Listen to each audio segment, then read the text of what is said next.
ଦେଖୁନୁ ଚୁଟିଟା କେମିତି ଅଛି ଚୁଟିଟା କେମିତି ଦେଖୁନୁ ଛୁଟି ଏଇଠି ଦେଖାଯିବ ସବୁ ସାର୍ ସ୍ମାଇଲ୍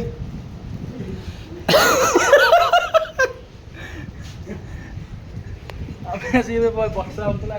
ଗୋଟେ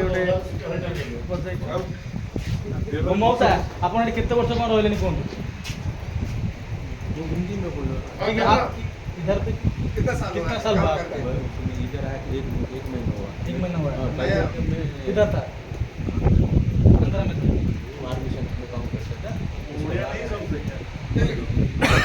आता है लेकिन उतना 2 साल काम किया खुर्दा में उधर वो हमें नया है ना इधर में नया है पारादीप से है वो इधर से लोकल छोटा है अमीर भी लोकल है गोपालपुर का गोपालपुर वो ये भी गोपालपुर के है मेरा दोस्त हम सब लोग घूमने के लिए आए हैं मैं इधर कभी नहीं जाते नहीं बाहर अभी 2 साल परसों मैं टैक्सी हुआ इधर आया था मैं आदमी से फिर इतना ज़्यादा काम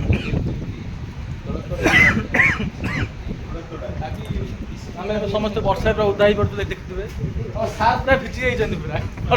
ସାର୍ ବାବା ବର୍ଷାରେ ମଜା ଫୁଲ୍ ନେଇଛନ୍ତି ଏପଟେ ଦେଖିପାରେ କେତେ ସୁନ୍ଦର ଭ୍ୟୁ ଦେଖିପାରୁଥିବେ ସେପଟେ ହେଲା ଗୋପାଳପୁର ସି ବିଚ୍ ଏଇଟା ଉଡ଼ାନ ବ୍ରିଜ୍ କୋଉଟା ଗଲା